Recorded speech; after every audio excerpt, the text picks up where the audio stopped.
السلام عليكم ورحمة الله وبركاته. بسم الله الرحمن الرحيم.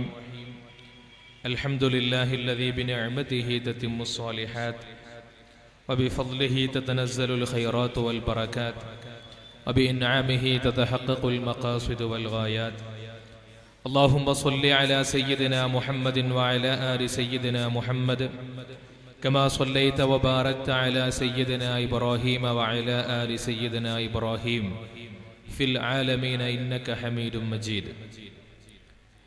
يا ربي بالمصطفى بلغ مقاصدنا واغفر لنا ما مضى يا واسع الكرم.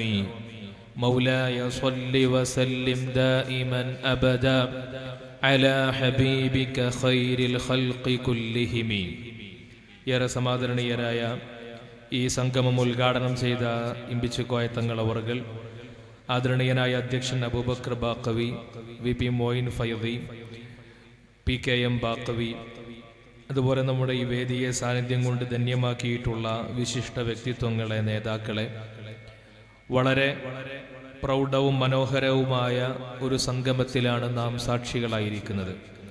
ആദരവായ റസൂലുള്ളാഹി സ്വല്ലല്ലാഹു അലൈഹി വസല്ലമ തങ്ങളുടെ ജന്മം കൊണ്ട് അനുഗ്രഹിക്കപ്പെട്ട പരിശുദ്ധമായ റബീഉൽ മാസത്തെ പൂർണ്ണമായി അല്ലാഹുവിൻ്റെ തിരുദൂതരുടെ ജീവിതത്തിൻ്റെ ചരിതങ്ങളെയും അവിടുത്തെ വ്യക്തിപ്രഭാവത്തെയും അവിടുത്തെ വൈശിഷ്ട്യങ്ങളെയും ഒക്കെ പ്രതിപാദിച്ചുകൊണ്ട് നമ്മുടെ ജീവിതത്തെ സുഹൃതങ്ങളിലേക്ക് സമുദ്ധരിച്ചെടുക്കുവാൻ വേണ്ടിയുള്ള പരിശ്രമത്തിൻ്റെ ഭാഗമാണ് നമ്മൾ ഈ നിർവഹിക്കുന്ന കർമ്മങ്ങളെല്ലാം.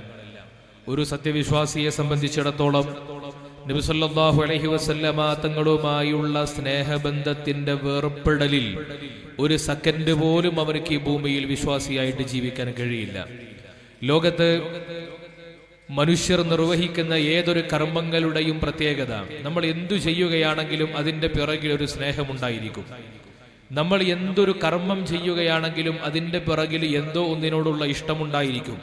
നമ്മൾ ഒരാളോട് സംസാരിക്കുന്നതാണെങ്കിൽ, ഒരു സദസ്സിൽ പോയി ഇരിക്കുകയാണെങ്കിൽ, നമ്മൾ ഏതെങ്കിലും ഒരു ജോലി ചെയ്യുകയാണെങ്കിൽ വരെ നമുക്ക് ഇഷ്ടത്തോടുകൂടി ചെയ്യുന്നതേ ആസ്വദിക്കാൻ കഴിയും. ഇഷ്ടമില്ലാതെ ചെയ്യുന്നതൊക്കെ ആളുകൾക്കൊരു ഭാരമാണ്. നിയമങ്ങളെ അനുസരിക്കൽ ആളുകൾക്ക്, മനുഷ്യർക്ക് പൊതുവെ ഭാരമാണ്. എന്തുകൊണ്ടാണത്? നിയമങ്ങളെ സ്വീകരിക്കാൻ മനുഷ്യന്റെ മനസ്സ് പാകപ്പെടില്ല. എന്നാൽ നിയമങ്ങളെയും കർമ്മങ്ങളെയും ആസ്വദിച്ചുകൊണ്ട് ചെയ്യണമെങ്കിൽ അവിടെ നിയമദാതാവിനോട് നമുക്ക് ഇഷ്ടമുണ്ടാകണം. ആരാണോ നമ്മളോട് അത് ചെയ്യണമെന്ന് ആജ്ഞാപിച്ചത് എങ്കിൽ അവരോട് ആദരവുണ്ടാകണം, ബഹുമാനമുണ്ടാകണം.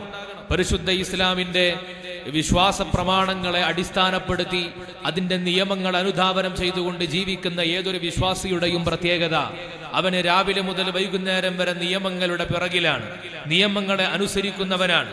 മുസ്ലിം എന്ന വാക്കിന്റെ അർത്ഥം തന്നെ വിധേയപ്പെടുന്നവൻ എന്നാണ്, അനുസരിക്കുന്നവൻ എന്നാണ്. അവന്റെ നടത്തവും വിരുത്തവും കിടത്തവും അനക്കവും അടക്കവും എല്ലാം എങ്ങനെയാകണമെന്ന് കൃത്യമായി നിർവചിക്കപ്പെട്ടിട്ടുണ്ട്. നമുക്ക് നിയമങ്ങളുണ്ട്. ഈ ഭൂമിയിൽ ഒരാൾ എങ്ങനെ ഭക്ഷണം കഴിക്കണം എന്ന് ചോദിച്ചാൽ, ഒരു വിശ്വാസി എങ്ങനെ ഭക്ഷണം കഴിക്കണമെന്ന് ചോദിച്ചാൽ അവിടെ ഒരു മാതൃകയുണ്ട്. അവന്റെ നടത്തത്തിന് മാതൃകയുണ്ട്, അവന്റെ പുഞ്ചിരിക്ക് മാതൃകയുണ്ട്. അവന് ഏതെങ്കിലും മനുഷ്യരെ ഭക്ഷണം കഴിക്കുന്നത് പോലെ കഴിക്കേണ്ടവനല്ല. ഈ ഒരു മാതൃകയെ സ്വീകരിക്കാൻ, നമുക്ക് ഇഷ്ടത്തോടെ സ്വീകരിക്കാൻ കഴിയണമെങ്കിൽ ആ നിയമം നമുക്ക് പറഞ്ഞു നൽകിയ ദാതാവിനോട് നമുക്ക് ഉള്ളിൽ മഹബത്തുണ്ടാകണം, ആദരവുണ്ടാകണം. ആ ആദരവ് കൊണ്ട് മാത്രമേ ഒരു വിശ്വാസിക്ക് അല്ലാഹുവിലേക്ക് എത്തിച്ചേരാൻ കഴിയൂ. ആ ആദരവ് കൊണ്ടും മഹബത്ത് കൊണ്ടും മാത്രമാണ് നാളെ സ്വർഗത്തിന്റെ സന്തോഷമായിട്ടുള്ള അവസ്ഥകളിലേക്ക് ഒരു വിശ്വാസിക്ക് ഒത്തുകൂടാൻ സാധ്യമാകുന്നത്.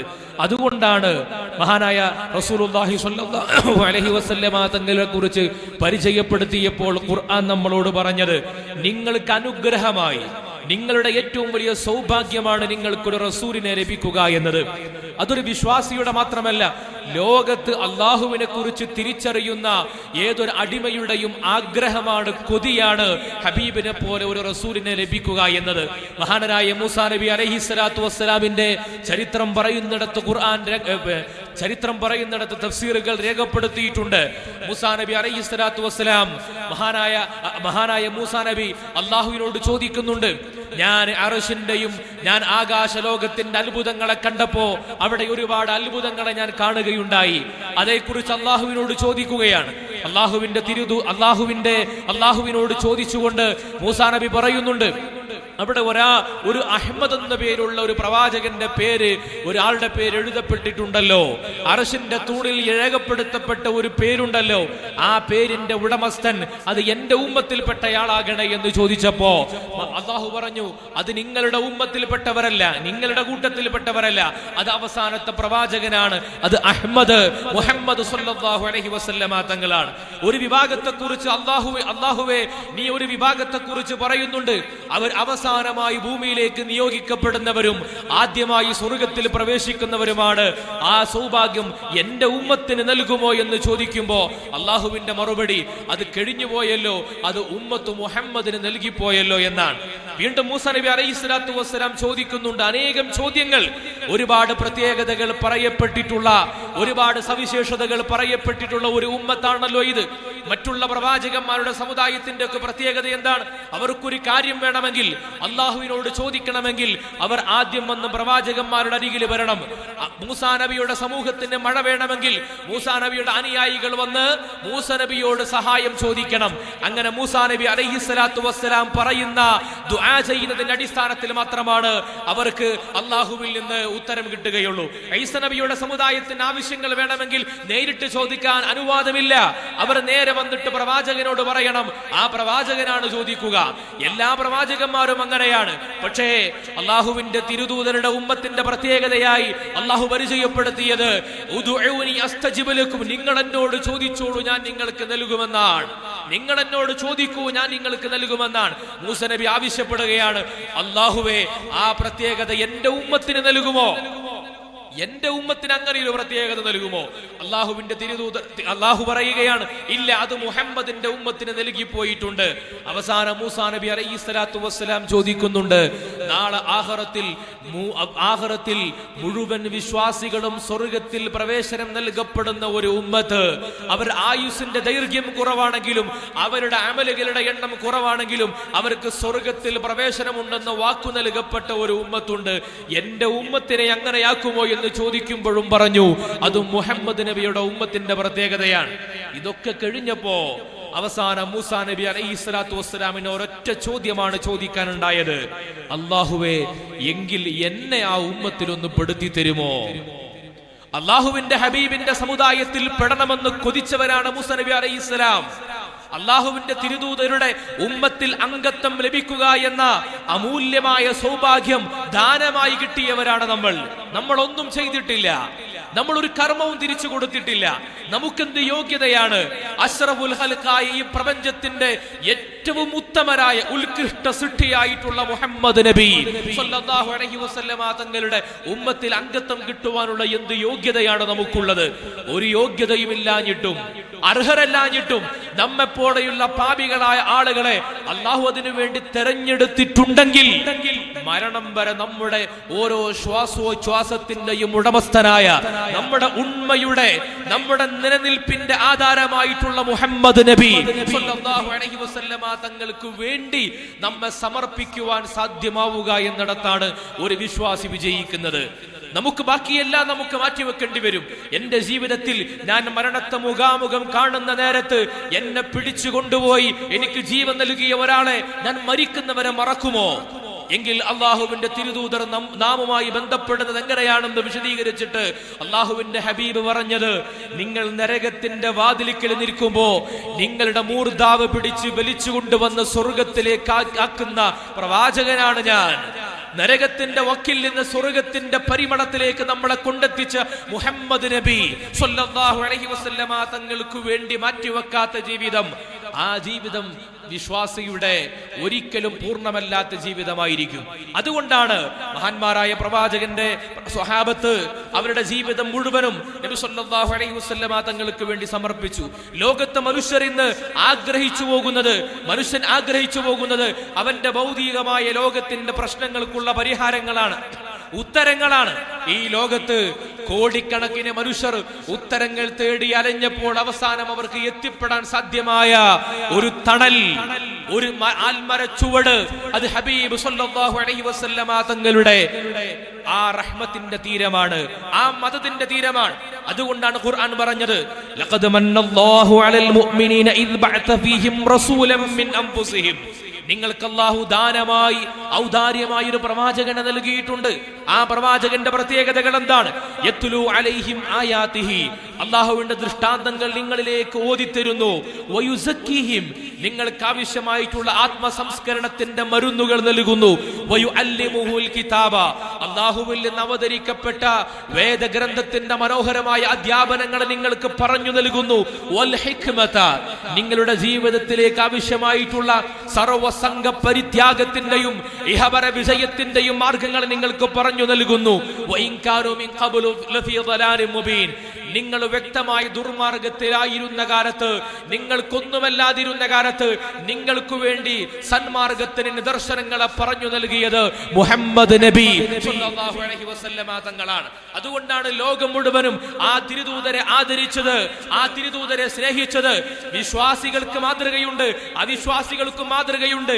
ഇത് രണ്ടിന്റെയും പുറത്ത് നിന്ന് ആകാശ ലോകത്തിൽ നിന്നൊരാൾ ഈ പ്രപഞ്ചത്തെ വീക്ഷിക്കുകയാണെങ്കിൽ, മനുഷ്യകുലത്തെ വീക്ഷിക്കുകയാണെങ്കിൽ, ആ മനുഷ്യകുലത്തിൽ നിന്ന് സൂര്യപ്രഭ പോലെ ജ്വലിച്ചു നിൽക്കുന്ന, ഒരു ജ്യോതിർഗോളം പോലെ ജ്വലിച്ചു നിൽക്കുന്ന ഒരു പ്രഭാമയമായിട്ടുള്ള ഒരു വ്യക്തിത്വത്തെ അവിടെ കാണാൻ കഴിയുന്നു. അതാണ് മുഹമ്മദുർ റസൂലുള്ളാഹി സ്വല്ലല്ലാഹു അലൈഹി വസല്ലം. പഠിച്ചവരൊക്കെ അവസാനം പറഞ്ഞു, മുഹമ്മദ് നബി മാതൃകയാണ്, മാതൃകയാണ്, തിരിച്ചൊന്നും പറയാനില്ല. അബൂ സുഫിയാൻ മുസ്ലിമാകുന്നതിന്റെ മുമ്പ് അബൂ സുഫിയാൻ ഹിർഖൽ ചക്രവർത്തിയുടെ മുമ്പിൽ എത്തിപ്പെടുന്ന കഥ പറയുന്നുണ്ട് ഹദീസിന്റെ ഗ്രന്ഥങ്ങളില്. അബൂ സുഫിയാൻ അന്ന് മുസ്ലിമല്ലാത്ത അബൂ സുഫിയാനോട് ഹിർഖൽ ചക്രവർത്തി ചോദിക്കുന്ന ഓരോ ചോദ്യങ്ങളും നിർണായകമായിരുന്നു. നിങ്ങളുടെ നാട്ടിലേക്ക് പ്രവാചകനായിട്ട് അവതരിക്കപ്പെട്ട മുഹമ്മദ് നബി, മുഹമ്മദ് എന്ന് പറയപ്പെടുന്ന പ്രവാചകൻ 40 കൊല്ലമായി ജീവിക്കുന്നു. എവിടെയെങ്കിലും കളവ് പറഞ്ഞിട്ടുണ്ടോ? ആർക്കെങ്കിലും പരാതിയുണ്ടായിട്ടുണ്ടോ? ജീവിതത്തിൽ ആരോടെങ്കിലും അനിഷ്ടമായിട്ടുള്ള ഇടപെടലുകൾ നടത്തിയിട്ടുണ്ടോ? 40 കൊല്ലം വരെ താൻ ജനിച്ച മണ്ണിൽ തന്റെ കൂടെ സഹജീവികളായിട്ടുള്ള, തന്റെ കൂടെ ജീവിച്ച ആളുകളോടുകൂടെ, സഹയാത്രികരോടുകൂടെ, അവിശ്വാസികളോടുകൂടെ ജീവിക്കുകയും ആ 40 വയസ്സിനിടയിൽ ഒരു തെറ്റുപോലും ചൂണ്ടിക്കാണിക്കാൻ കഴിയാത്ത വിധത്തിൽ, ഒരു അപജയത്തിന്റെയും ഒരു മോശപ്പെട്ട പ്രവർത്തനങ്ങളുടെയും പേരിൽ ആരോപിക്കപ്പെടാത്ത വിധത്തിൽ തന്റെ കൂടെ ജീവിച്ചിരുന്ന മുഴുവൻ ജനങ്ങൾക്കും അൽ അമീൻ, സത്യസന്ധൻ എന്ന പേരുകൊണ്ട് ജീവിതത്തെ അന്വർത്ഥമാക്കി കൊടുക്കാൻ മുഹമ്മദ് നബി സല്ലല്ലാഹു അലൈഹി വസല്ലമ തങ്ങൾക്ക് സാധ്യമാവുകയാണ്. അത് കണ്ടുകൊണ്ടാണ് ആളുകൾ ഇസ്ലാമിലേക്ക് വന്നത്. നബി തങ്ങൾ ആദ്യമായിട്ട് 40-ാമത്തെ വയസ്സിൽ നുബുവത്ത് കിട്ടുന്ന ഒരു നേരമുണ്ട്. നുബുവത്ത് കിട്ടി, ആദ്യമായി ജിബ്രീലിനെ കണ്ടുമുട്ടി. ജിബ്രീൽ വന്ന് അടച്ചുകൂട്ടി പിടിച്ചു. നബി സല്ലല്ലാഹു അലൈഹി വസല്ലമ തങ്ങൾക്ക് പനി വന്നു വിറച്ചുപോയി. നേരെ വീട്ടിലേക്ക് മടങ്ങി വന്നു. ഖദീജ ബീവി റളിയല്ലാഹു അൻഹയുടെ അരികിലേക്ക് വന്നിട്ട് പ്രിയപ്പെട്ട ഭാര്യയോട് പറഞ്ഞു, എനിക്കെന്തോ പേടിയാകുന്നുണ്ട്, എനിക്കെന്തോ അസുഖം വന്ന പോലെ, ബുദ്ധിമുട്ട് വന്ന പോലെ തോന്നുന്നുണ്ട്, ഞാൻ എന്താ ചെയ്യുക? ആ സമയത്ത് ഖദീജ ബീവി റളിയല്ലാഹു അൻഹ അല്ലാഹുവിന്റെ തിരുദൂതരോട് പറയുന്ന ഒരു മറുപടിയുണ്ട്. അല്ലാഹുവിന്റെ ഹബീബിന് നുബുവത്ത് കിട്ടിയിട്ടേ ഉള്ളൂ, ഇത് നുബുവത്തിന്റെ വെളിച്ചമാണെന്ന് തിരിച്ചറിഞ്ഞിട്ടില്ല. ആ സമയത്ത് ഖദീജ ബീവി റളിയല്ലാഹു അൻഹയോട് അല്ലാഹുവിന്റെ തിരുദൂതർ പറഞ്ഞ ഖദീജ ബീവി പറയുകയാണ്, വല്ലാഹി ലാ യുഖ്സികല്ലാഹു അബദാ, അല്ലാഹുവാണ് മാ യുഖ്സികല്ലാഹു അബദാ, അല്ലാഹു നിങ്ങളെ ഒരിക്കലും പരാജയപ്പെടുത്തില്ല. വേദനിച്ചുകൊണ്ട് ഞാൻ എനിക്ക് എന്തോ അപകടം പറ്റിയോ എന്ന് പേടിച്ച് വിറച്ചു വീട്ടിലേക്ക് വന്ന തിരുദൂതരോട് ഖദീജ ബീവി പറയുന്ന ഉത്തരം, നിങ്ങളെ റബ്ബ് പരാജയപ്പെടുത്തില്ല. എന്താ കാരണം? നിങ്ങൾ ആ മലമുകളിൽ പോയി ഇബാദത്തിരുന്നത് കൊണ്ടാണോ? നിങ്ങൾ ആ മലമുകളിൽ പോയി ഭജനമിരുന്നത് കൊണ്ടാണോ? അല്ല.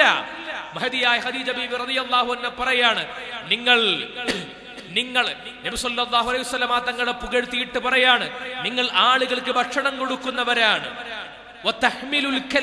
മറ്റുള്ളവരുടെ പ്രയാസങ്ങളെ നിങ്ങൾ തോളിയേറ്റുന്നവരാണ്, നിങ്ങൾ അതിഥികളെ വിരുന്നൂട്ടുന്നവരാണ്,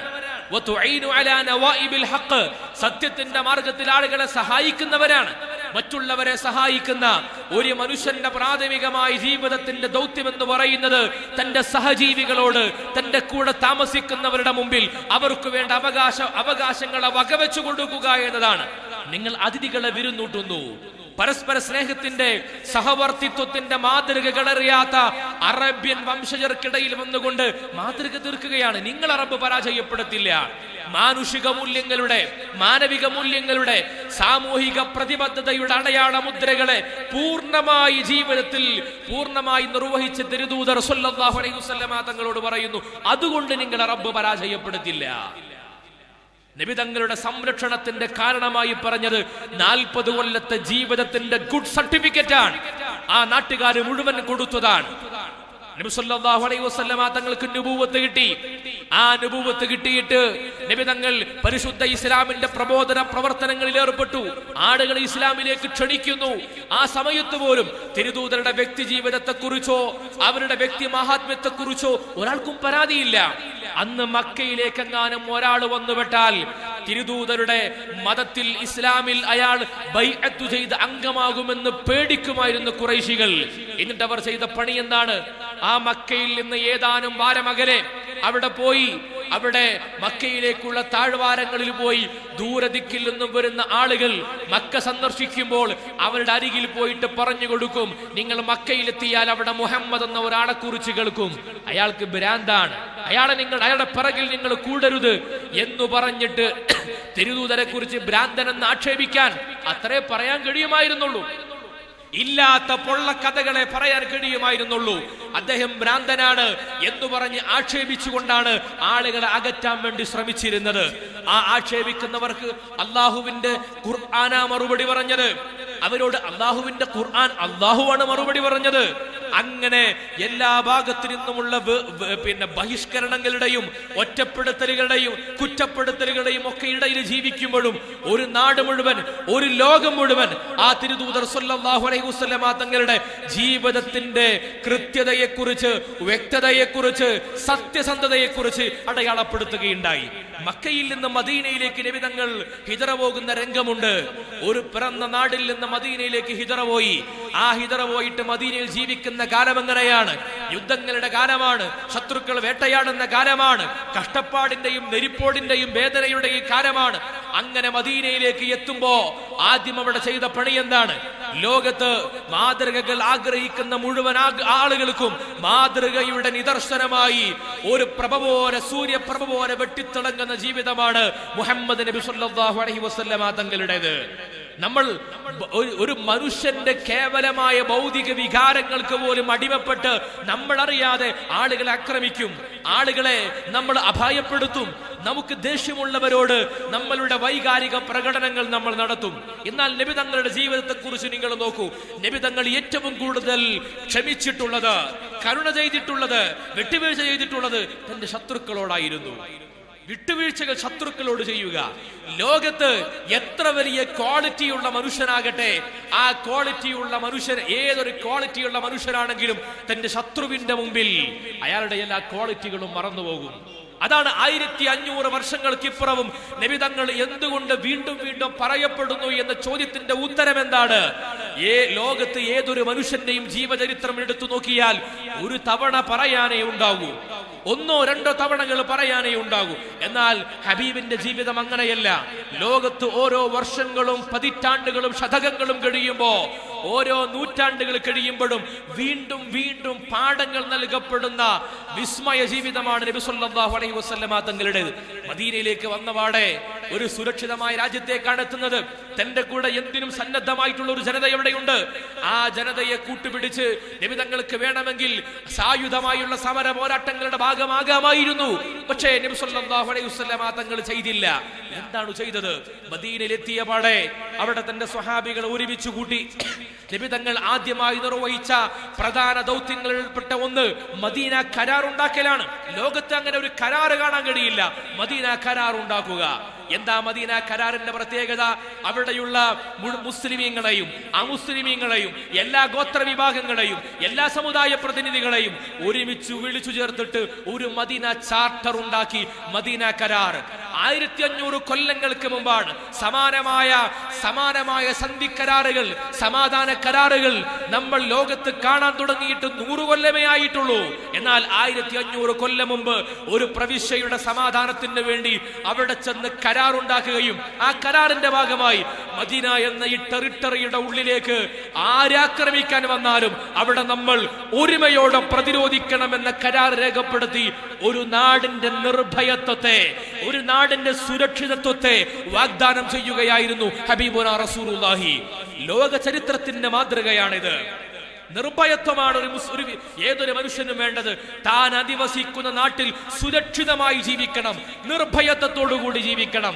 നബി തങ്ങൾ പറഞ്ഞത്, അല്ലാഹുവിന്റെ ഖുർആൻ പറയുന്നത്, റബ്ബിജ്അൽ ഹാദൽ ബലദ ആമിനൻ, അല്ലാഹുവേ ഈ നാടിനെ നിർഭയത്വമുള്ള നാടാക്കി മാറ്റണേ എന്നാണ്. മക്കയെ നിർഭയത്വമുള്ള നാടാക്കി മാറ്റാൻ വേണ്ടിയാണ് നബി തങ്ങൾ തിരിച്ചു പ്രതിരോധ മുറകൾ പോലും സ്വീകരിക്കാതെ ക്ഷമിച്ചു സഹിച്ചു നിന്നത്.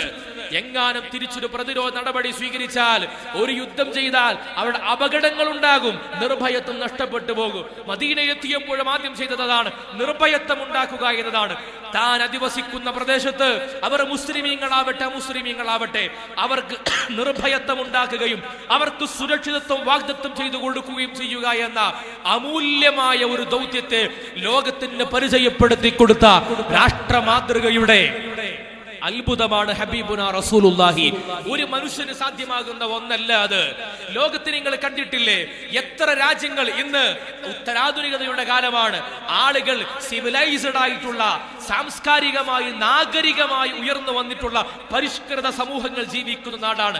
ഈ പരിഷ്കൃത സമൂഹങ്ങൾ ജീവിക്കുന്ന ആധുനിക കാലഘട്ടത്തിലെ ഏതെങ്കിലും രാജ്യത്തിന്റെ യുദ്ധ നിയമങ്ങൾ നിങ്ങൾ വായിച്ചു നോക്കിയിട്ടുണ്ടോ? ആ യുദ്ധ നിയമങ്ങളിൽ എവിടെയെങ്കിലും ഒരു രാജ്യത്തെ ആക്രമിക്കുന്ന നേരത്ത് അവിടുത്തെ സിവിലിയന്മാരെ അപായപ്പെടുത്തരുത് എന്ന ഒരു നിയമമുണ്ടോ? അവിടുത്തെ മൃഗങ്ങളെ ആക്രമിക്കരുത് എന്ന നിയമമുണ്ടോ? അവിടുത്തെ മരങ്ങൾ വെട്ടുമുറിക്കരുത് എന്ന ഒരു നിയമമുണ്ടോ? ഇന്ന് യുദ്ധത്തിന് സൗകര്യങ്ങളുള്ള കാലമാണ്.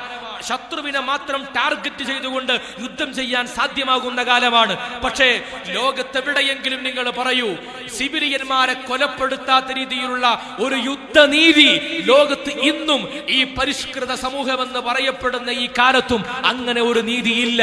എന്നാൽ 1500 കൊല്ലങ്ങൾക്ക് മുമ്പ് അപരിഷ്കൃതമാണെന്ന് കരുതപ്പെട്ടിരുന്ന കാലത്ത്, നാഗരികതയുടെ വർത്തമാനങ്ങൾ കേൾക്കാത്ത കാലത്ത്, അറേബ്യയുടെ മണലാരണ്യത്തിലേക്ക് സൈനികമായ നീക്കങ്ങൾക്ക് വേണ്ടി പോകുന്ന തന്റെ അനുയായികളെ ചേർത്ത് നിർത്തിയിട്ട് അവരോട് എന്റെ നേതാവ് ഹബീബുനാ റസൂലുള്ളാഹി സ്വല്ലല്ലാഹു അലൈഹി വസല്ലമ തങ്ങൾ പറഞ്ഞു കൊടുക്കുന്ന അധ്യാപനമുണ്ട്. നിങ്ങൾ സായുധ സമരത്തിന് വേണ്ടി പോവുകയാണ്, അനിവാര്യമായ സൈനിക നീക്കത്തിന് വേണ്ടി പോവുകയാണ്. പക്ഷേ നിങ്ങൾ ഒരിക്കലും നിങ്ങളുടെ വ്യക്തി താല്പര്യത്തിന് വേണ്ടി ഒരാളെയും ആക്രമിക്കരുത്. നിങ്ങൾ നിരായുധരായ ശത്രുവിനെ ആക്രമിക്കരുത്. ആയുധം കയ്യിലില്ലാതെ നിൽക്കുന്ന ശത്രുവിനെ ആക്രമിക്കരുത്. സ്ത്രീകളെ ആക്രമിക്കരുത്, കുട്ടികളെ ആക്രമിക്കരുത്, നിർജീവികളായ മരങ്ങളെ ആക്രമിക്കരുത് എന്ന് പറഞ്ഞു കൊടുക്കുന്ന യുദ്ധനീതിയുടെ മാതൃകയെ 1500 കൊല്ലമിപ്പുറത്തും നടപ്പിലാക്കാൻ കഴിയാത്ത പരിഷ്കൃത സമൂഹത്തിലാണ് നമ്മൾ ജീവിക്കുന്നത്. അവിടെയാണ് നമ്മൾ ഇപ്പോഴും പറഞ്ഞുകൊണ്ടിരിക്കുന്നത് മുഹമ്മദ് നബി സ്വല്ലല്ലാഹു അലൈഹി വസല്ലമ തങ്ങൾ മാത്രമാണ് ഉസ്വത്തുൻ ഹസന. അതൊരു മനുഷ്യന് കഴിയില്ല. അത് മനുഷ്യനായതുകൊണ്ടല്ല, അത് അള്ളാഹുവിന്റെ ദിവ്യബോധനം ലഭിച്ച തിരുദൂതരായതുകൊണ്ട് മാത്രം സാധ്യമാകുന്ന ഒന്നാണ്. ശത്രുവിനോട് മാപ്പ് കൊടുക്കുക എന്ന് പറഞ്ഞാൽ ലോകത്ത് അത്ഭുതമല്ലേ? നിങ്ങൾക്കറിയോ, നമ്മുടെ രാജ്യത്ത് ചാരന്മാരുണ്ടാകാറുണ്ട്. ഇന്ത്യയുടെ പുറം രാജ്യങ്ങളിൽ ചാരന്മാരുണ്ട്. അവരെ കുറിച്ച് നമ്മുടെ നാട്ടിൽ നമ്മൾ വീരനായകർ എന്നാണ് വിശേഷിപ്പിക്കുക. പാകിസ്ഥാനിൽ നിന്നുള്ള ചാരന്മാർ ഇന്ത്യയിലേക്ക് വരും, പിടിച്ചാൽ ഒരിക്കലും നമ്മൾ അവിടെ പുറത്തേക്ക് വിടില്ല, അല്ലേ?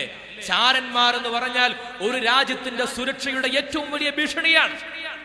അങ്ങനെയുള്ള ചാരന്മാരെ വെച്ചു ഉറപ്പിക്കില്ല, ഉടൻ തൂക്കിലേറ്റി കളയും.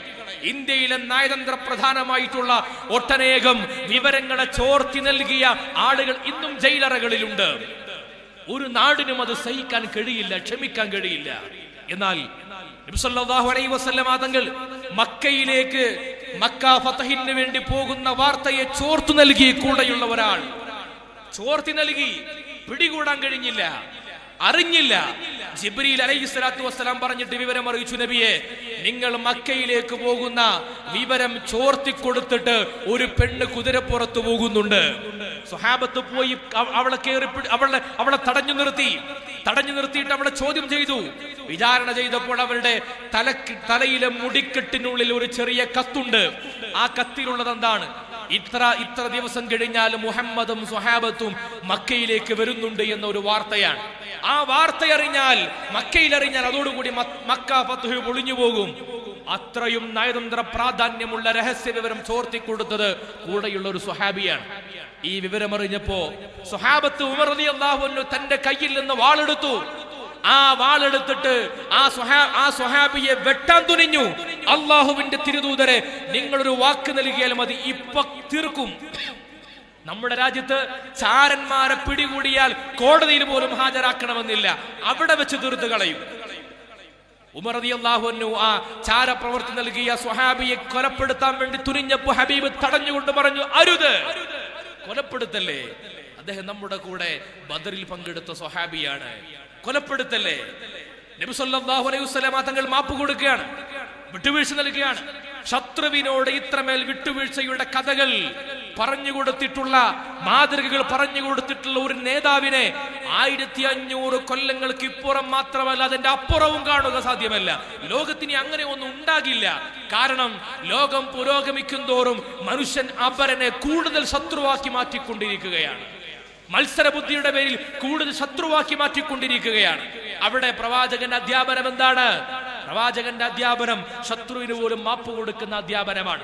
മക്ക വിജയത്തിന്റെ വേളയിൽ വിശുദ്ധമായ കഅബ ശരീഫിന്റെ പരിസരത്തിരുന്ന് മക്കയെ കീഴടക്കി. ഒരു യുദ്ധം പോലും ഇല്ലാതെ മക്കയിലെ ആളുകൾ മുഴുവൻ കീഴടങ്ങി. മക്ക ഇനി മുതൽ ഹബീബിന്റെ അധീനതയിലാണ്. തിരുദൂതരാണ് അവിടുത്തെ രാജാവ്, അവിടുത്തെ ഭരണാധികാരി. മക്ക ഇനി മുതൽ മുസ്ലിമീങ്ങളുടെ കേന്ദ്രമാണ്. കഅബ, മസ്ജിദുൽ ഹറാം എല്ലാം കയ്യിൽ കിട്ടി. ഏതു നാട്ടിലേക്കാണ് ഈ പോയതെന്ന് ഓർക്കണം.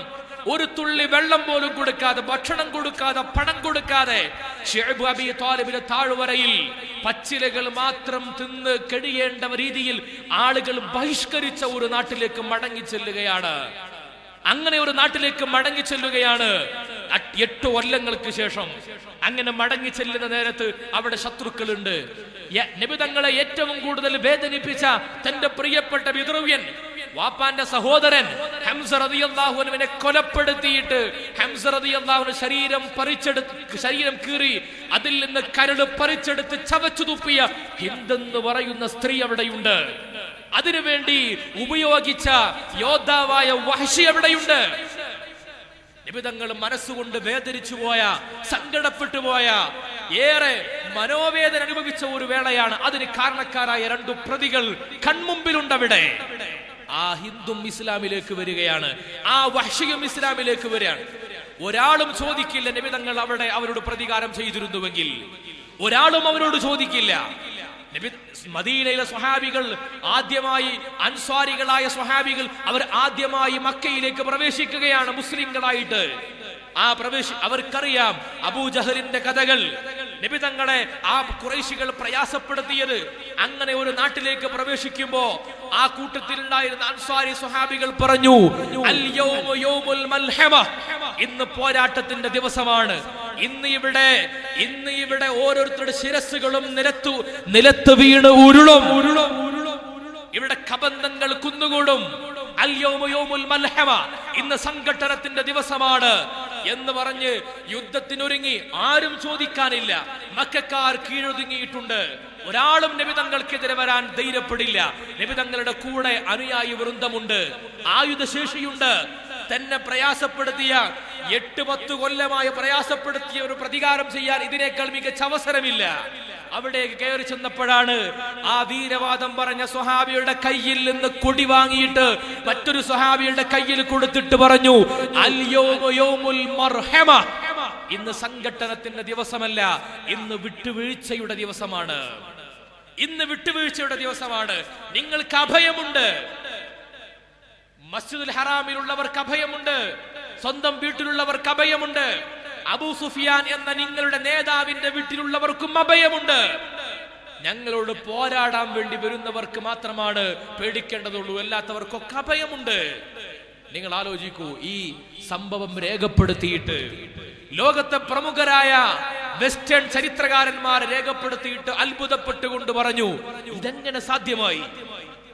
എല്ലാം നഷ്ടപ്പെട്ട ഒരു നഷ്ടപ്പെട്ട് തന്നെ ആട്ടിയോടിച്ച ഒരു രാജ്യത്തേക്ക് രാജാവായി വിജുഗീഷുവായി മടങ്ങിച്ചെല്ലുന്ന നേരത്ത് തന്റെ അധികാരം കാണിക്കുവാനുള്ള ഏറ്റവും വലിയ അവസരമുണ്ടായിട്ട്, തന്നെ കഷ്ടപ്പെടുത്തിയവരോട് പ്രതികാരം ചെയ്യാൻ അവസരമുണ്ടായിട്ട്, തന്റെ വേണ്ടപ്പെട്ടവരെ കൊലപ്പെടുത്തിയവരോട് നിഷ്കരുണം കൊലപ്പെടുത്താൻ അവസരമുണ്ടായിട്ട്, അവർക്ക് മാപ്പ് കൊടുക്കുന്ന ഒരു ഫിലോസഫി, ഒരു തിയറി ലോക ചരിത്രത്തിൽ ഇന്നുവരെ കാണാൻ കഴിഞ്ഞിട്ടില്ല. എവിടെയെങ്കിലും കാണാൻ കഴിഞ്ഞിട്ടുണ്ടോ? നിങ്ങൾ പറയൂ. പരിഷ്കൃതമെന്ന് വിശേഷിപ്പിക്കപ്പെടുന്ന ഈ കാലഘട്ടത്തിലാണ് പാവപ്പെട്ട സിവിലിയന്മാർ കൊല്ലപ്പെടുന്ന കാഴ്ചകൾ നമ്മൾ കാണുന്നത്. ഫലസ്തീനിലെ ഗാസയിലെ തെരുവുകളിലെ ഇപ്പോൾ നടന്നുകൊണ്ടിരിക്കുന്ന യുദ്ധത്തിൽ ഏറ്റവും കൂടുതൽ മരണപ്പെട്ടവർ സിവിലിയന്മാരാണ്. അതിൽ കൂടുതൽ കുട്ടികളാണ്, അതിൽ കൂടുതൽ സ്ത്രീകളാണ്. എന്തേ? നാഗരികത പ്രാപിച്ച പരിഷ്കൃതരെന്ന് അവകാശപ്പെടുന്ന ഈ ആധുനിക സമൂഹത്തിന് ഒരു നിയന്ത്രണം ഏർപ്പെടുത്താൻ കഴിയാതെ പോയത്. കഴിയില്ല. എന്തുകൊണ്ട്? മനുഷ്യന്റെ വൈകാരികതകളാണ് അവിടെ ഏറ്റുമുട്ടുന്നത്.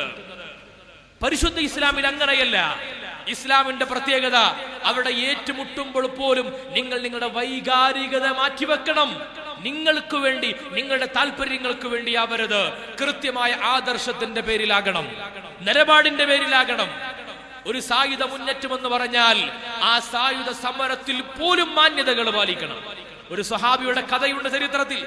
യുദ്ധത്തിൽ ഒരു സ്വഹാബിയെ കൊലപ്പെടുത്താൻ നേരത്ത്, ആക്രമിക്കാൻ വന്ന സ്വഹാബിയെ കൊലപ്പെടുത്താൻ നേരത്ത് ആ സ്വഹാബി തിരിച്ചു മുഖത്തേക്ക് തുപ്പി. അലി റളിയല്ലാഹു അൻഹുവിന്റെ മുഖത്തേക്ക് തിരിച്ചു തുപ്പി. അങ്ങനെയുണ്ടല്ലോ, ആയുധമൊക്കെ പോയി, കുതിരയൊക്കെ വീണു, ഒന്നുമില്ലാതുള്ള സമയത്ത് തുപ്പി തോൽപ്പിക്കുക എന്ന് പറയുന്ന പോലെ അദ്ദേഹം തുപ്പി തോൽപ്പിച്ചതാണ്. അപ്പൊ അലി റളിയല്ലാഹു ദേഷ്യം വന്നു. അലി റളിയല്ലാഹു അൻഹു വാള് കൊണ്ട് വെട്ടാനോങ്കി അലി റളിയല്ലാഹു അൻഹു ആ വാള് മാറ്റി വെച്ചു. സ്വഹാബത്ത് ചോദിച്ചു, നിങ്ങൾക്ക് ഇത്രമേൽ നിങ്ങളെ അപഹാസ്യനാക്കിയ ഒരാളെ നിങ്ങൾ എന്തുകൊണ്ട് കൊലപ്പെടുത്തിയില്ല? അലി റളിയല്ലാഹു അൻഹു പറഞ്ഞു, അയാൾ എന്റെ മുഖത്തേക്ക് തുപ്പിയപ്പോൾ എനിക്ക് കലശലായ ദേഷ്യം വന്നു. ആ സമയത്തെങ്ങാനും ഞാൻ കൊലപ്പെടുത്തിയാൽ ആ കൊലയുടെ പിറകിലുള്ള പ്രേരകം ഹേതു എന്റെ ദേഷ്യമായിരിക്കും. അതെന്റെ വ്യക്തി താല്പര്യമാണ്. നാളെ ആഖിറത്തിലെത്തിയിട്ട് വിചാരണ ചെയ്യപ്പെടുന്ന നേരത്ത് എന്റെ വ്യക്തി താല്പര്യത്തിന് വേണ്ടി ഒരു മനുഷ്യജീവനെ ഞാൻ നഷ്ടപ്പെടുത്തി എന്നറിഞ്ഞാൽ അല്ലാഹു എന്നോട് പൊറുക്കൂല. ഈ നിയന്ത്രണത്തിന്റെ പേരാണ് ഈമാൻ. ആ നിയന്ത്രണം നൽകിയ ആദർശത്തിന്റെ പേരാണ് ഇസ്ലാം. ആ നിയന്ത്രണത്തെ പരിചയപ്പെടുത്തിയ മാതൃകയുടെ പേരാണ് മുഹമ്മദ് നബി സല്ലല്ലാഹു അലൈഹി വസല്ലം. തിരുദൂതരുടെ ജീവിതത്തിന്റെ അടയാള മുദ്രകൾ അറിയണമെന്ന് ആഗ്രഹിക്കുന്നവർ, നബി തങ്ങളുടെ ജീവിതത്തിന്റെ മാതൃകകൾ പകർത്തണമെന്ന് ആഗ്രഹിക്കുന്നവർ, അവർ വായിക്കേണ്ടത് മക്ക വിജയത്തിന്റെ വേളയിലുള്ള പ്രവാചകന്റെ ജീവിതമാണ്. നമ്മൾ ദുർബലരായിരിക്കുന്ന സമയത്ത് നമ്മൾ പാവങ്ങളായിരിക്കും. എനിക്ക് അധികാരമില്ലാത്ത നേരത്ത്, എനിക്ക് പണമില്ലാത്ത നേരത്ത്, എനിക്ക് ആരോഗ്യമില്ലാത്ത നേരത്ത് ഞാൻ പാവമായിരിക്കും. പക്ഷേ അധികാരം കിട്ടിയാൽ, പണം കിട്ടിയാൽ, ആരോഗ്യമുണ്ടായാൽ ഞാൻ എന്റെ എല്ലാ പ്രതികാരങ്ങളും തിരിച്ചു വീട്ടും. മനുഷ്യൻ അങ്ങനെയാണ്. അവൻ അധികാരം കിട്ടുന്നത് വരെ കാത്തിരിക്കും. ലോകത്ത് അങ്ങനെയല്ലേ? നമ്മൾ ഈ നാട്ടിൽ കാണുന്നതല്ലേ? എല്ലാ അധികാരങ്ങളും കിട്ടിയിട്ടും, എല്ലാ അവസരങ്ങളും ഉണ്ടായിട്ടും തന്നെ വേദനിപ്പിച്ച, പതിറ്റാണ്ടുകളായി തന്നെ വേദനിപ്പിച്ച ശത്രുക്കൾ ഇങ്ങനെ മുമ്പിൽ നിരന്ന് വന്ന് നിൽക്കുമ്പോ നിങ്ങൾക്ക് മാപ്പ് എന്ന് പറയാൻ കഴിഞ്ഞ ഒരു നേതാവിനെ ലോകത്ത് കാണിച്ചു കൊടുക്കാൻ കഴിയുമെങ്കിൽ അത് മുഹമ്മദുർ റസൂലുള്ളാഹി സ്വല്ലല്ലാഹു അലൈഹി വസല്ലം ആണ്. വിവേചനങ്ങളില്ല അവിടെ, വിഭാഗീയതകളില്ല അവിടെ. മക്ക വിജയത്തിന്റെ വേളയിൽ കഅബ ശരീഫിന്റെ വാതിൽ തുറക്കുന്ന ചരിത്രമുണ്ട്. നബി സല്ലല്ലാഹു അലൈഹി വസല്ലം തങ്ങൾ കഅബ ശരീഫിന്റെ വാതിൽ തുറക്കുകയാണ്. അതിനകത്ത് കയറി നിസ്കരിക്കണം. എവിടെ? കഅബയുടെ താക്കോൽ നോക്കിയപ്പോൾ ഉസ്മാൻ ഇബ്നു ത്വൽഹ എന്ന് പറയുന്ന ഒരു മനുഷ്യന്റെ ഖുറൈശിയുടെ കയ്യിലാണ്. അയാൾ മുസ്ലിമല്ല. ഉസ്മാൻ ഇബ്നു ത്വൽഹയെ കൊണ്ടുവരാൻ വേണ്ടി പറഞ്ഞു. കാലങ്ങളായി കഅബയുടെ പരിശുദ്ധമായ ആ കേന്ദ്രത്തിന്റെ താക്കോൽ സൂക്ഷിക്കുന്നത് ഉസ്മാൻ ഇബ്നു ത്വൽഹയും കുടുംബവുമാണ്. ഉസ്മാൻ ഇബ്നു ത്വൽഹ ആ താക്കോൽ കയ്യിൽ വെച്ചു കൊടുത്തു. ആ താക്കോലെടുത്ത് തിരുദൂതർ കഅബ ശരീഫിന്റെ വാതിൽ തുറന്നു. അതിനകത്ത് കയറി 2 റക്അത്ത് നമസ്കരിച്ചു. നിസ്കാരം കഴിഞ്ഞ് പുറത്തേക്ക് ഇറങ്ങുകയാണ്. കൂടെ പ്രമുഖരായ സ്വഹാബികളുണ്ട്. അബൂബക്കർ റളിയല്ലാഹു അൻഹു ഉണ്ട്, ഇബ്നു അബ്ബാസ് റളിയല്ലാഹു അൻഹുവയുണ്ട്, വലിയ സ്വഹാബിമാരുണ്ട്. അബ്ബാസ് റളിയല്ലാഹു അൻഹുവിനൊക്കെ പോലെയുള്ള വലിയ സ്വഹാബിമാരുണ്ട്. പലരും കരുതി ഇനി മുതൽ കഅബയുടെ താക്കോൽ എന്നെ ഏൽപ്പിച്ചെങ്കിലെന്ന്. നബിയുടെ കുടുംബാംഗങ്ങൾ അവിടെയുണ്ട്, വേണ്ടപ്പെട്ട പലരും അവിടെയുണ്ട്, വിശ്വസ്തരുണ്ട്. എല്ലാവരും കരുതി ഇനി മുതൽ കഅബയുടെ താക്കോൽ എനിക്ക് കിട്ടിയിരുന്നെങ്കിലെന്ന്. ഉസ്മാൻ ഇബ്നു തൽഹക്ക് ഉറപ്പാണ്, ഇനി എന്റെ കയ്യിൽ ആ താക്കോൽ ഇല്ല. അപ്പോഴാണ് നബി സല്ലല്ലാഹു അലൈഹി വസല്ലമ തങ്ങൾ ലോകത്തെ അത്ഭുതപ്പെടുത്തിയ പ്രഖ്യാപനം നടത്തിയത്. ഇന്നല്ലാഹ യഅ്മുറു അൻ തുഅദ്ദുൽ അമാനാതി ലിഅഹ്ലിഹാ. അല്ലാഹുവിന്റെ കൽപ്പനയുണ്ട്, അധ്യാപനമുണ്ട്. നിങ്ങളുടെ ഇഷ്ടത്തിനനുസരിച്ച് നീങ്ങാനല്ല, ഓരോ ഉത്തരവാദിത്തങ്ങളും അമാനത്തുകളും അതിന്റെ അർഹരായ ആളിലേക്ക്, അതിന്റെ അഹ്ലികാരിലേക്ക് നിങ്ങൾ നൽകണമെന്ന് നബി തങ്ങൾ പറഞ്ഞു. എവിടെ ഉസ്മാൻ ഇബ്നു ത്വൽഹ? ഉസ്മാൻ ഇബ്നു ത്വൽഹയെ തന്നെ തിരിച്ചു വിളിച്ചു. അദ്ദേഹത്തിന്റെ കയ്യിലേക്ക് തന്നെ ആ താക്കോൽ തിരിച്ചേൽപ്പിക്കുകയാണ്. ലോകത്ത് അത്ഭുതമാണ് ഇതൊക്കെ. ശത്രു രാജ്യത്തെ കീഴ്പ്പെടുത്തി, ആ ശത്രു രാജ്യത്ത് തങ്ങൾക്ക് ഏറ്റവും ഇഷ്ടപ്പെട്ട ഒരു ആരാധനാ കേന്ദ്രം, ആ കേന്ദ്രത്തിന്റെ താക്കോൽ ശത്രു കുടുംബത്തിന്റെ കയ്യിൽ തന്നെ തിരിച്ചേൽപ്പിക്കുവാൻ കാണിച്ച അമാനത്ത്, അത് ഇസ്ലാമിന്റെ മുദ്രയാണ്. ആ അമാനത്തിന്റെ വിശ്വാസതയിലാണ് ആ ഉസ്മാൻ ഇബ്നു ത്വൽഹ എന്ന മനുഷ്യൻ അശ്ഹദു അല്ലാ ഇലാഹ ഇല്ലല്ലാഹ് മുഹമ്മദുർ റസൂലുള്ളാഹി എന്ന് പറഞ്ഞ് മുസ്ലിമായത്. ആദ്യമായി ആ കഅബ ശരീഫിന്റെ പരിസരത്ത് നിന്ന് മസ്ജിദുൽ ഹറാമിൽ ബാങ്ക് വിളിക്കാൻ തുനിയുകയാണ്. ആരാ ബാങ്ക് വിളിക്കുന്നത്? നീഗ്രയായി ആ മക്കയിലെ അടിമയായി ജീവിച്ച്, അടിമ ജീവിതം നയിച്ച് മക്കയിലെ ഖുറൈശികളുടെ കീഴിൽ അടിമത്വത്തിന് വേണ്ടി അടിമത്വത്തിലൂടെ ജീവിച്ചിരുന്ന ബിലാൽ ഇബ്നു റബാഹ് റളിയല്ലാഹു അൻഹു നീഗ്ര വംശജനാണ്. വംശവെറിയുടെ വെറുപ്പുൽപാദനങ്ങളെ അനുഭവിച്ച പാവപ്പെട്ട സ്വഹാബിയാണ്. ആ സ്വഹാബിയാണ് കഅബയിൽ പരിശുദ്ധമായ മസ്ജിദുൽ ഹറാമിൽ ബാങ്ക് വിളിക്കാൻ വേണ്ടി പോകുന്നത്. അപ്പൊ ഖുറൈശികൾ അടക്കം പറയുന്നുണ്ട്. ഖുറൈശികൾ 1500 കൊല്ലം മുമ്പാണ് ഇതെന്ന് ഓർക്കണം. ഖുറൈശികൾ അടക്കം പറഞ്ഞിട്ട് പറയുന്നു, മുഹമ്മദിന് കറുത്ത കാക്കയെ പോലെയുള്ള ഈ മനുഷ്യനെയല്ലാതെ വേറെ ആരെയും കിട്ടിയില്ലേ? അടക്കം പറയാണ്. നബി സല്ലല്ലാഹു അലൈഹി വസല്ലമ തങ്ങൾ ആ സമയത്ത് അവിടെ ബാങ്ക് വിളിക്കാൻ മഹാനായ ബിലാൽ ഇബ്നു റബാഹ് റളിയല്ലാഹു അൻഹുവിന് സൗകര്യം ചെയ്തു കൊടുത്തിട്ട് പറയുന്ന ഒരു പ്രഖ്യാപനമുണ്ട്. അത് 1500 കൊല്ലങ്ങൾക്ക് മുമ്പുണ്ടായിരുന്നത് പോലെ തന്നെ പ്രാധാന്യമുള്ള കാലത്ത് നമ്മൾ ജീവിക്കുന്നത്. നബി തങ്ങൾ പറഞ്ഞ അന്നത്തെ പ്രഖ്യാപനം, ഒരു അറബിക്കും അനറബിയേക്കാൾ മേന്മയില്ല, ഒരു വെളുത്തവനും കറുത്തവനേക്കാൾ മേന്മയില്ല, ഒരു ജാതിക്കും മറ്റൊരു ജാതിയേക്കാൾ മേന്മയില്ല, ഒരു തറവാടിനും മറ്റൊരു തറവാടിനേക്കാൾ മേന്മയില്ല. പരിശുദ്ധ ഇസ്ലാമിൽ മേന്മയെ തീരുമാനിക്കുന്ന മുദ്ര, അതിന്റെ മാനദണ്ഡം അവന്റെ വിശ്വാസം മാത്രമാണ്. ഈ ഭൗതിക ലോകത്തിന്റെ സുഖസൗകര്യങ്ങളുടെ ധവളിമയിൽ കഴിയുന്ന, അതിന്റെ സൗഖ്യങ്ങളിൽ അഭിരമിക്കുന്ന മനുഷ്യനും ഒരു പാവപ്പെട്ട കൂലിത്തൊഴിലാളിയും നോക്കിയാൽ ആരാണ് ഉത്തമനെന്ന ചോദ്യത്തിന്റെ ഉത്തരം ഭൗതികമായ മാനദണ്ഡങ്ങളെ പരിഗണിച്ചുകൊണ്ടല്ല, നിങ്ങളുടെ ഉള്ളിൽ ഭയഭക്തിയുള്ള, അല്ലാഹുവിൽ വിശ്വാസമുള്ള, ഇലാഹി ഭക്തിയുള്ളവർ ആരാണോ അവനാണ് ഉത്തമൻ എന്ന് പഠിപ്പിക്കുകയാണ് നബി സല്ലല്ലാഹു അലൈഹി വസല്ലമ തങ്ങൾ. ആ മാനദണ്ഡത്തിന്റെ പുറത്താണ് സൽമാനുൽ ഫാരിസി റളിയല്ലാഹു അൻഹു എന്ന വെളുവെളുത്ത സുന്ദരനായ സ്വഹാബിയും ബിലാൽ ഇബ്നു റബാഹ് റളിയല്ലാഹു അൻഹുവിനും ഒരുപോലെ ഒരുമിച്ച് ഒരു സൊഫിൽ തോളു ചേർന്ന് നിസ്കരിക്കുവാൻ ലോക ചരിത്രത്തിൽ മാതൃക ഒരുക്കി കൊടുക്കുന്നത് ഇക്കാലത്താണ്. ഇത് 1500 കൊല്ലം മുമ്പ് അത്ഭുതമാണെങ്കിൽ ഇന്നും അത്ഭുതമാണ്. ഫ്ലൈറ്റിൽ യാത്ര ചെയ്യുന്ന വെളുത്ത വർഗക്കാർ തന്റെ തൊട്ടടുത്ത സീറ്റിൽ കറുത്ത വർഗക്കാരൻ ഇരുന്നതിന്റെ പേരിൽ കലഹമുണ്ടാക്കിയ വാർത്തകൾ വായിക്കുന്നത് നമ്മളിത് 2023-ലും 2024-ലുമാണ്. വംശീയതയുടെ, വർണ്ണവിവേചനത്തിന്റെ, വർഗീയതയുടെ, ജാതീയമായ വേർതിരിവിന്റെ അടയാളങ്ങൾ രാജ്യത്ത് ഇന്നും നടന്നുകൊണ്ടിരിക്കുന്ന ഒരു ലോകത്താണ് നമ്മൾ ജീവിക്കുന്നത്. അങ്ങനെ ഒരു രാജ്യത്താണ് നമ്മുടെ ജീവിതമുള്ളത്. നമുക്ക് മുമ്പിലാണ് 1500 കൊല്ലങ്ങൾക്ക് മുമ്പുള്ള മാതൃക.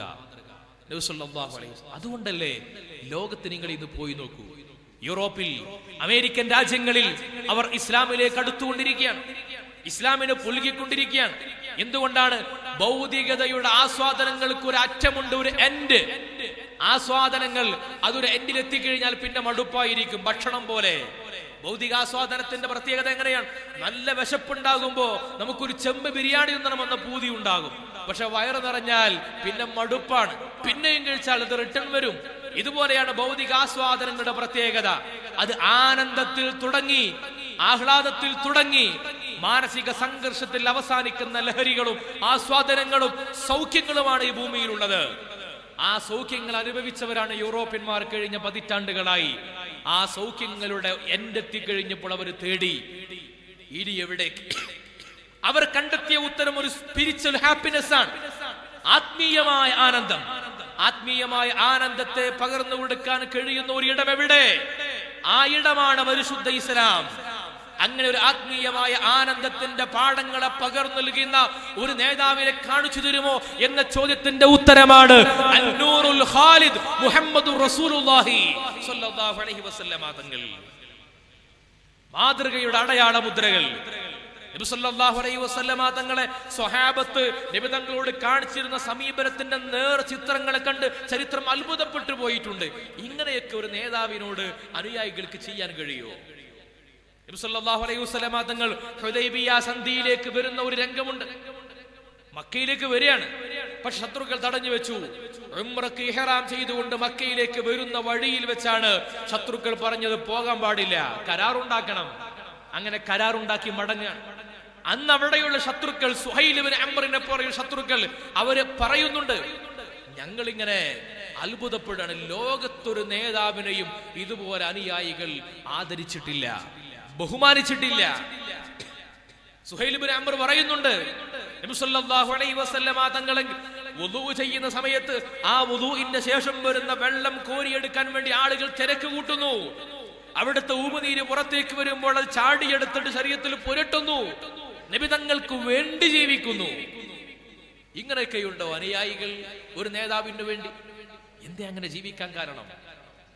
സത്യവിശ്വാസികൾ നബി സല്ലല്ലാഹു അലൈഹി വസല്ലം തങ്ങളെ മനസ്സിലാക്കുകയും തിരിച്ചറിയുകയും ചെയ്യുന്ന ഏറ്റവും പ്രധാനപ്പെട്ട ഒരു പോയിന്റ്, നബി തങ്ങളെ ഏറ്റവും മികച്ച മനുഷ്യനായിട്ടല്ല, നബി തങ്ങളെ ഏറ്റവും മികച്ച വ്യക്തിയായിട്ടല്ല, രാഷ്ട്രീയ വിമോചകൻ, സ്ത്രീ വിമോചകൻ, അങ്ങനെയല്ല. അതിനൊക്കെ അപ്പുറത്ത് ആരാണ് എന്റെ നബി എന്ന് ചോദിച്ചാൽ ഖുർആൻ പരിചയപ്പെടുത്തിയ ഉത്തരമാണ് അവിടുത്തെ ഉത്തരം. മുഹമ്മദുർ റസൂലുള്ളാഹ്, അല്ലാഹുവിന്റെ ദൂതരാണ്. റിസാലത്തിന്റെ പ്രകാശമാണ് നബി തങ്ങളുടെ ഏറ്റവും പ്രധാനപ്പെട്ട യോഗ്യത. നുബുവ്വത്തിന്റെ തെളിച്ചമാണ് നബി തങ്ങളുടെ ഏറ്റവും പ്രധാനപ്പെട്ട അടയാളം. അതിനെ, റിസാലത്തിനെയാണ് നമ്മൾ ഉൾക്കൊള്ളേണ്ടത്. ഒരു മനുഷ്യനെ ഏറ്റവും മികച്ച മനുഷ്യൻ എന്ന് നമ്മൾ കണ്ടാൽ അതൊരു മനുഷ്യൻ മാത്രമാണ്. എന്നാൽ എന്റെ ഹബീബ് ആരാണ്? എന്റെ തിരുദൂതരാരാണ്? ഞാൻ ആരുടെ പേരിലാണ് സ്വലാത്തുകൾ ചൊല്ലുന്നത്? ആദ്യമായി ആദം നബി അലൈഹി സ്വലാത്തു വസ്സലാമിനെ സൃഷ്ടിച്ച് ആദ്യമായി ജീവൻ കൊടുത്തപ്പോ കണ്ണു തുറന്ന് നോക്കിയപ്പോൾ അർശിന്റെ മുകളിൽ രേഖപ്പെടുത്തപ്പെട്ട പേര് കണ്ടു, മുഹമ്മദുർ റസൂലുള്ളാഹി. ആദ്യ സൃഷ്ടിയായ ആദം നബി അലൈഹി സ്വലാത്തു വസ്സലാം ആദ്യം കാണുന്ന പേര്, അർശിന്റെ തൂണുകളിൽ എഴുതപ്പെട്ട നാമമാണ്. ആ നാമത്തിന്റെ ഉടമസ്ഥനാണ് മുഹമ്മദുർ റസൂലുള്ളാഹി സ്വല്ലല്ലാഹു അലൈഹി വസല്ലം. ആ സാന്നിധ്യം, ആ സന്നിധി, ആ തിരുദൂതരോടുള്ള നമ്മുടെ സമീപനം, അത് കേവലം ഒരു വ്യക്തിയോടുള്ള സമീപനമല്ല. അത് അഭൗതികമായി നമുക്ക് കണ്ടെത്താൻ കഴിയാത്ത അദൃശ്യമായ ലോകങ്ങളിലേക്ക് കടന്നു ചെന്ന അള്ളാഹുവിന്റെ തിരുദൂതരോടുള്ള മഹബത്താണ്. അങ്ങനെയാണ് ഉണ്ടാകേണ്ടത്. എന്റെ റസൂലിനെ കുറിച്ച് പറയുമ്പോൾ എന്റെ മനസ്സിൽ പതിയേണ്ടത് ഒരു മനുഷ്യനായിട്ടല്ല, അതൊരു അസാധാരണ സൃഷ്ടിയായിട്ടാണ്. അള്ളാഹു തന്നെ അങ്ങനെയല്ലേ പരിചയപ്പെടുത്തിയത്. തിരുദൂതരെ കുറിച്ച് പറയുന്നിടത്തൊക്കെ ഖുർആൻ എന്തൊരു ആദരവാ പ്രയോഗിച്ചത്. അഫല്ലാഹു അൻക, തിരുദൂതരെ കുറിച്ച് പറയുന്നിടത്തൊക്കെ നൈർമല്യത്തിന്റെ, മാർദ്ദവത്തിന്റെ വാക്കുകൾ ഉപയോഗിച്ചില്ല ഖുർആൻ. നബി തങ്ങളെ കുറിച്ച് ശത്രുക്കൾ ആരോപണങ്ങൾ ഉന്നയിക്കുമ്പോ അള്ളാഹിനെ കുറിച്ച് എന്തൊക്കെ ആരോപണങ്ങൾ പറഞ്ഞു? അള്ളാഹിനെ കുറിച്ച് പറഞ്ഞ ആരോപണങ്ങൾക്കൊന്നും അള്ളാഹ് മറുപടി പറഞ്ഞിട്ടില്ല. പക്ഷേ അള്ളാഹിന്റെ ഹബീബിനെ കുറിച്ചുള്ള ഓരോ ആരോപണങ്ങൾക്ക് മറുപടിയായിട്ട് ആയത്തുകൾ ഇറങ്ങി. തിരുദൂതർക്ക് ആൺമക്കളില്ലാത്തതിനെ ആക്ഷേപിച്ചപ്പോൾ മറുപടിയുമായി വന്നത് ഖുർആനാണ്. ഇന്ന ശാനിയക ഹുവൽ അബ്തർ. നബി സല്ലല്ലാഹു അലൈഹി വസല്ലം തങ്ങളെ കുറിച്ച് ആക്ഷേപിച്ചവർക്ക് മറുപടി ഖുർആനാണ്. തിരുദൂതരെ കുറിച്ച് ഭ്രാന്തൻ എന്ന മുദ്ര കുത്തിയ ആളുകൾക്ക് മറുപടി പറഞ്ഞത് ഖുർആനാണ്. ഖുർആൻ അതിന് മറുപടിയായിട്ട് പറയുന്നിടത്ത് അല്ലേ, സൂറത്തുൻ നൂനിലൊക്കെ നിരവധി സ്ഥലങ്ങളിൽ വിശുദ്ധ ഖുർആൻ പരിചയപ്പെടുത്തിയിട്ടുണ്ട് നബി തങ്ങളെ ആക്ഷേപിച്ച ആളുകൾക്കുള്ള മറുപടിയെ കുറിച്ച്. ശത്രുക്കൾ തിരുദൂതരെ കുറിച്ച് അസാത്തീറുൽ അവ്വലിൻ ഐതിഹ്യങ്ങൾ പറയുന്നയാളാണ്, ഭ്രാന്ത് പറയുന്ന ആളാണ് എന്നൊക്കെ പറയുമ്പോൾ മറുപടിയുമായിട്ട് പറയുന്ന ഖുർആനാണ്. വിശുദ്ധ ഖുർആനാണ് മറുപടിയുമായിട്ട് വന്നത്. ഷായിറല്ല, നിങ്ങൾ പറയുന്ന പോലെ കവിയല്ല എന്ന് പറഞ്ഞ് വിശുദ്ധ ഖുർആനാണ് നിങ്ങളുടെ കൂട്ടത്തിൽ നിങ്ങൾക്ക് വേണ്ടി ഇറക്കപ്പെട്ട ഒരു ദൂതനാണെന്ന് പരിചയപ്പെടുത്തിയത്. അല്ലാഹു പോലും പരിഗണിച്ചിട്ടുള്ള ഒരു സൃഷ്ടിയാണ് അഷ്റഫുൽ ഖൽഖ് മുഹമ്മദുർ റസൂലുള്ളാഹി. തിരുദൂതരെ ഉൾക്കൊള്ളുന്ന ഘട്ടത്തിൽ വിശ്വാസികളുടെ ഉള്ളിലേക്ക് വരേണ്ടത് ഈ പ്രകാശത്തിന്റെ പ്രഭാവമാണ്. ആ പ്രഭാവമില്ലാതെ കേവലം വ്യക്തിത്വത്തെ മാത്രം തിരിച്ചറിഞ്ഞാൽ ഒരു വിശ്വാസിക്കും അള്ളാഹുവിന്റെ ഹബീബിലേക്കുള്ള വുസൂല് സാധ്യമാകില്ല. എങ്ങനെയാണ് ആ പ്രഭാവത്തെ തിരിച്ചറിയുക? ആ പ്രഭാവത്തെ തിരിച്ചറിഞ്ഞതിന്റെ ഏറ്റവും നല്ല മാതൃകയാണ് സിദ്ദീഖ് റളിയല്ലാഹു അൻഹു.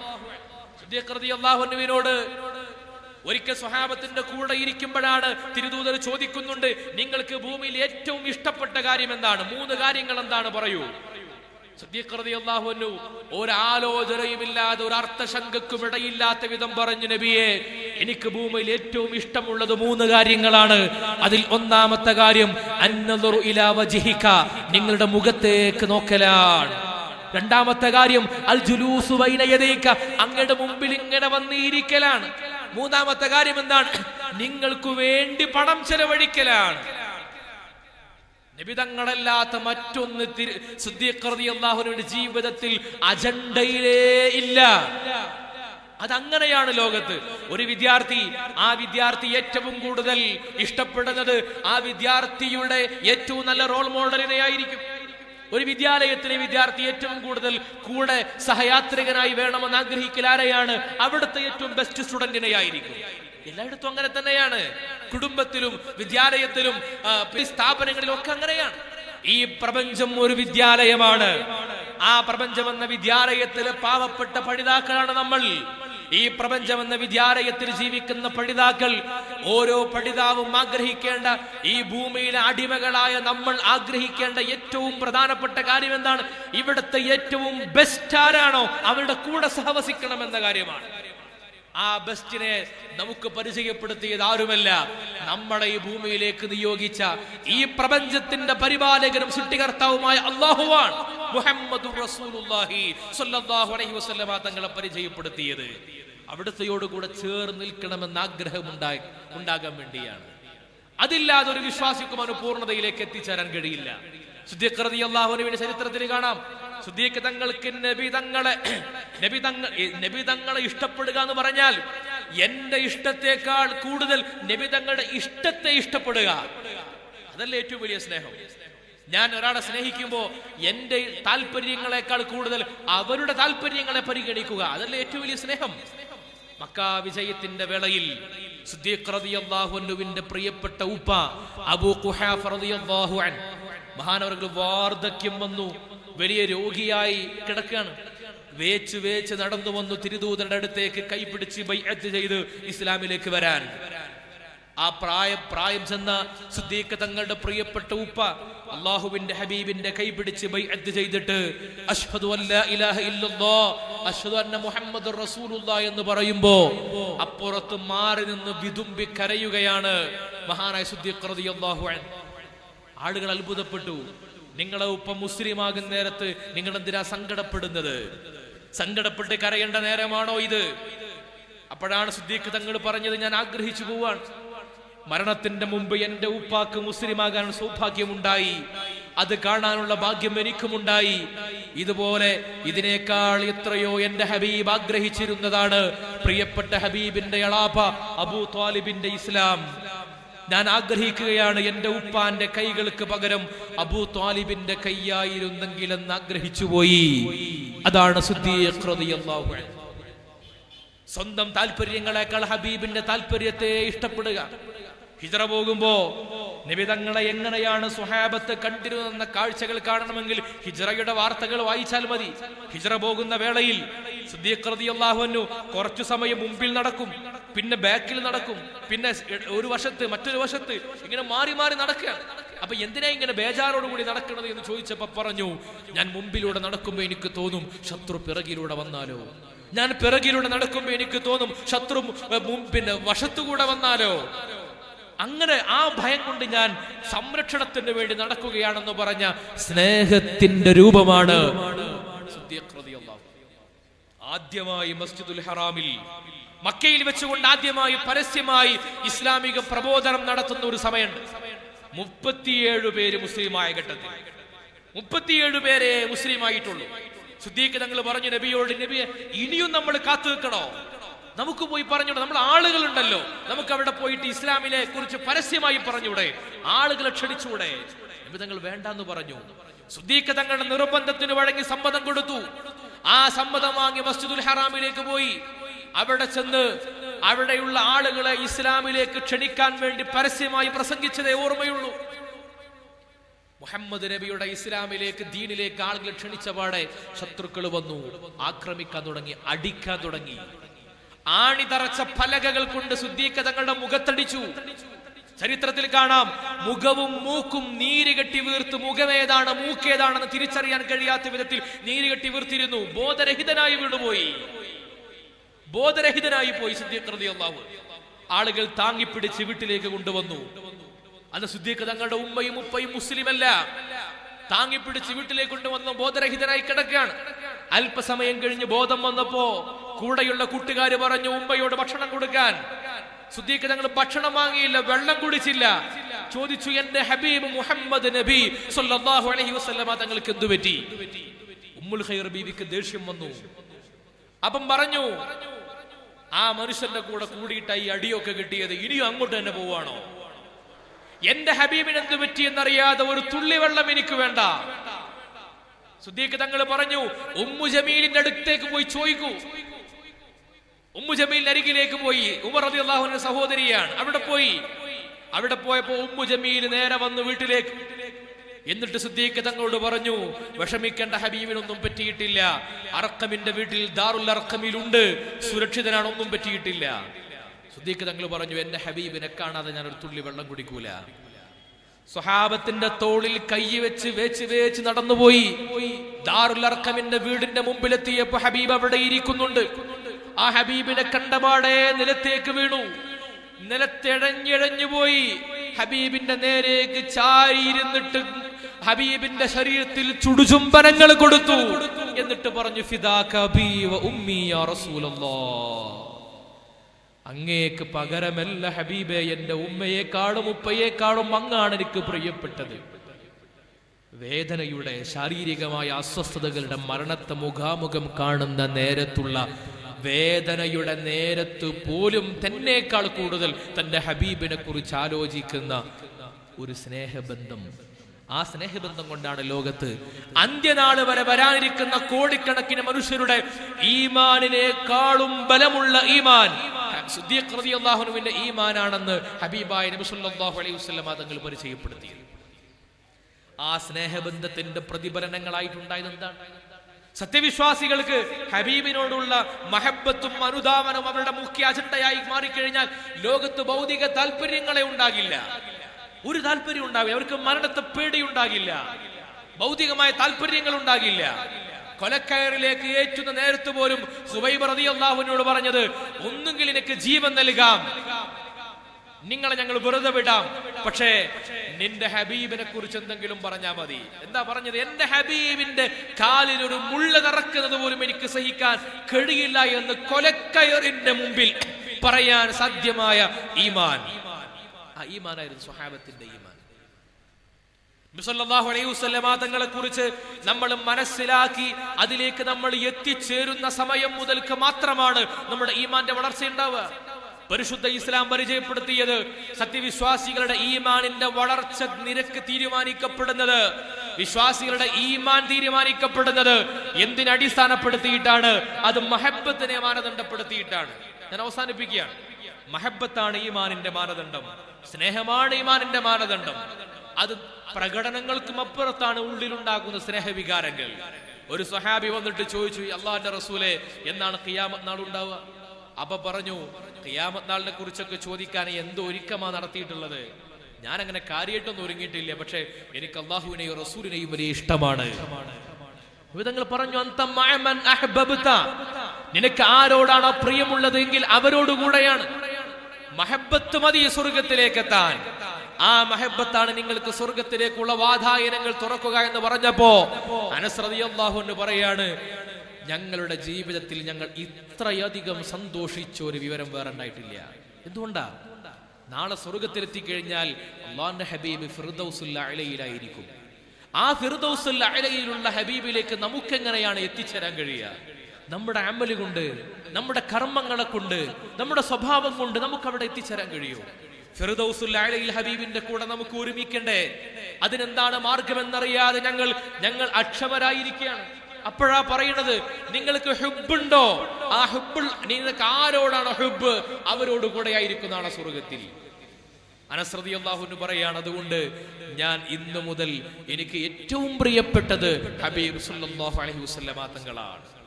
അവരുടെ അമലൊന്നും എനിക്കില്ലെങ്കിലും ആ മഹബത്ത് കൊണ്ട് എനിക്ക് അവിടെ എത്തിച്ചേരാൻ കഴിയുമെന്ന വിശ്വാസമാണ്. മഹബത്ത് കൊണ്ടാണ് സ്വർഗത്തിലേക്കുള്ള ഏറ്റവും എളുപ്പമുള്ള വഴി. അതിനെ സാധ്യമാക്കേണ്ടത് ഇത്തരത്തിലുള്ള സ്നേഹപ്രകടനങ്ങളിലൂടെയാണ്. ലോകത്ത് ഇസ്ലാമിന്റെ ശത്രുക്കൾ എല്ലാ കാലത്തും ആദ്യം ചെയ്യുന്ന പണി ഹബീബിനെ കുറിച്ച് വിശ്വാസികൾക്ക് സംശയം ഉണ്ടാക്കലാണ്. അത് കൂടി വരുന്ന കാലമാണ്. ഹബീബിനെ കുറിച്ചുള്ള സംശയങ്ങൾ ആളുകൾ പറയുന്ന ഒരു കാലം, അത് കേൾക്കേണ്ടി വരുന്ന ഒരു കാലം. ഇങ്ങനെയുള്ള ഒരു കെട്ട കാലത്ത് എന്റെ ഈമാനിന്റെ സംരക്ഷണത്തിന് വേണ്ടി ഞാൻ എന്താ ചെയ്തത്? എന്തെങ്കിലും ചെയ്തോ? നമ്മൾ ഒരു 50 കൊല്ലം മുമ്പുള്ള ആരോഗ്യ സംരക്ഷണമല്ലല്ലോ നമുക്ക് ഇപ്പോൾ ഉള്ളത്. ഒരു കുഞ്ഞ് ജനിച്ച അന്ന് മുതൽ കുഞ്ഞിന്റെ ആരോഗ്യ സംരക്ഷണത്തെ കരുതുന്നവരാണ് നമ്മൾ. എന്നതുപോലെ ഇന്ന് ഒക്കെ മാറി വന്നു അല്ലേ? എങ്കിൽ എന്റെ ഈമാനിന്റെ സംരക്ഷണത്തിന് ഞാൻ എന്തു ചെയ്തു? അതിനൊറ്റ വഴിയേ ഉള്ളൂ, ഖൽബ് കൊണ്ട് മനസ്സറിഞ്ഞ് അൻത ഉമ്മുൻ അം അബൂ മാ റഅയ്നാ ഫീഹിമാ മിസ്ല ഹുസ്നിക ഖത്തുയാ സയ്യിദി ഖൈറൻ നബി. അല്ലാഹുവിന്റെ തിരുദൂതരം മനസ്സറിഞ്ഞുകൊണ്ട് സ്നേഹിച്ചുകൊണ്ട് പറയുന്ന അബദാനങ്ങൾ, ആ അബദാനങ്ങളെക്കാൾ ഈമാനിന്റെ ഇന്ധനം പ്രകാശിപ്പിക്കുന്ന ഒരു മാർഗവും വേറെയില്ല. ആ മഹബത്താണ് ഏറ്റവും വലിയ മാർഗം. അല്ലാഹു നമുക്ക് തൗഫീഖ് നൽകട്ടെ. അതിനുവേണ്ടി കാലുഷ്യങ്ങളുടെ കാലത്താണ് നബിദിനങ്ങൾക്ക് കൂടുതൽ മഹബത്തിന്റെ പ്രകടനങ്ങൾ കൂടേണ്ടത്. ഈ റബീഉൽ അവ്വൽ മാസം മുഴുവൻ നമ്മുടെ ചുറ്റുപാടിലും നമ്മുടെ കുടുംബത്തിലും വ്യക്തി ജീവിതത്തിലുമൊക്കെ സ്വലാത്തുകളെ കൊണ്ട് അലങ്കരിക്കാൻ, മദ്ഹുകളെ കൊണ്ട് പന്തലിടാൻ, പ്രകീർത്തനങ്ങളെ കൊണ്ട് മനോഹരമായ അനുഭൂതികളെ തീർക്കാൻ നമുക്ക് സാധ്യമാകണം. അല്ലാഹു തൗഫീഖ് നൽകട്ടെ. ഈ മനോഹരമായ പരിപാടി സംഘടിപ്പിച്ച പ്രിയപ്പെട്ട സംഘാടകർക്കെല്ലാം ഹൃദ്യമായിട്ടുള്ള സന്തോഷങ്ങൾ, അഭിവാദ്യങ്ങൾ അറിയിച്ചുകൊണ്ട് അവസാനിപ്പിക്കുന്നു. അസ്സലാമു അലൈക്കും വറഹ്മത്തുള്ളാഹി.